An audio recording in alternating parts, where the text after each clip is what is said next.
నమస్తే. ఏటీవీ న్యూస్కు స్వాగతం. కవితకు కాదేది అనర్హం అన్నారు మహాకవి శ్రీశ్రీ. అయితే ఇప్పుడున్న రోజుల్లో అమ్మకానికి కాదేది అనర్హం అనాల్సి వస్తుంది. తెలంగాణ రోడ్డు రవాణా సంస్థ కారు నెంబర్లను వేలంపాట వేసి ఒక్క రోజులోనే ఏకంగా 51,17,514 రూపాయలు సంపాదించడం మామూలు విషయం కాదంటున్నారు కొంతమంది. మరి ఆ వివరాలేంటో ఇప్పుడు చూద్దాం. కొందరికి కొన్ని బ్రాండెడ్ కార్లు అంటే మోజు, మరికొందరికి బ్రాండెడ్ కార్లు వాటి ఫ్యాన్సీ నెంబర్ ప్లేట్లు అంటే యమా మోజు. అందున number 1, number 9, number 7, number 6, number 5లకు బాగా డిమాండ్ ఉంది. ప్రజల్లో ఫ్యాన్సీ నెంబర్లకు ఉండే క్రేజ్ ఎలాంటిదో ప్రత్యేకంగా చెప్పాల్సిన పని లేదు. అచ్చొచ్చే నెంబరనో న్యూమరాలజీ ప్రకారమో తమకు నచ్చిన నెంబర్ ఎంచుకోవాలని ఆశపడుతూ ఉంటారు. అందులో ప్రత్యేకంగా నిలవాలి అని కోరుకుంటారు.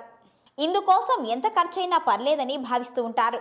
అలాంటి వారి కోసమే రోడ్డు రవాణా సంస్థ వేలంపాట నిర్వహిస్తుంది అని తెలిసిందే.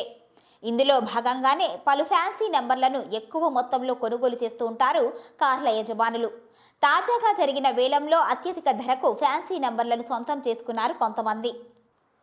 జూలై 24వ తేదీన హైదరాబాద్లోని ఖైరతాబాద్లోని రవాణా కార్యాలయంలో నిర్వహించిన వేలంపాటలో ఫ్యాన్సీ నంబర్లను భారీ మొత్తానికి దక్కించుకున్నారు కొంతమంది కార్ల ఓనర్లు. నెంబర్ కోసం ఖర్చు పెట్టిన ధర వింటే సాధారణ మనిషి గుండె దడవచ్చేస్తుంది. కేవలం నెంబర్ కోసం పెట్టే ఖర్చుతో మరొక మంచి బ్రాండెడ్ కారు కొనుక్కోవచ్చు అంటున్నారు కొంతమంది.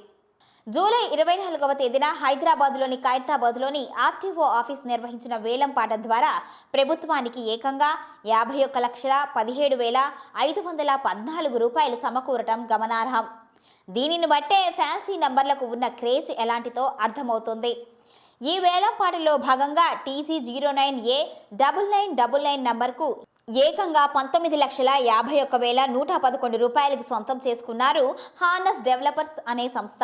ఇక కొత్తగా ప్రారంభమైన TG09B 0001 నంబర్ను NG మైండ్ ఫ్రేమ్ అనే సంస్థ 8.25 లక్షలకు దక్కించుకుంది. అలాగే TG09B 0009 నంబర్ను 6,66,666 రూపాయలకి మరొకరు సొంతం చేసుకోగా TG09B 0006 నెంబర్ని 2,91,166 రూపాయలకి దక్కించుకున్నారు మరొకరు. ఇక TG09B 0005ను 2,50,149 రూపాయలకు, అదేవిధంగా TG09B 0019 నంబర్ను 1,30,000 రూపాయలకు దక్కించుకున్నట్లుగా అధికారులు తెలిపారు. కార్ల ఫ్యాన్సీ నంబర్ ప్లేట్ సొంతం చేసుకోవడానికి వేలం పాటలో పెట్టే డబ్బుతో మరొక మంచి కారునే కొనవచ్చు అంటే ఏంటో అనుకున్నాం, కానీ ఇప్పుడు అర్థమైంది గట్టిగా. సో వీవర్స్, మనకి ఫ్యాన్సీ నంబర్ ప్లేట్ ఉంటే వచ్చే ఆ మజాయే వేరు కదా. ఏదేమైనా మన రాష్ట్ర ప్రభుత్వానికి ఇది ఆదాయమే కదా. సో ఇలాంటి సరదా సెంటిమెంట్ న్యూస్ వీడియోల కోసం మా ITV న్యూస్ తెలుగును సబ్స్క్రైబ్ చేయండి, వాచ్ చేయండి. అదేవిధంగా మీ అభిప్రాయాన్ని కామెంట్ చేయండి.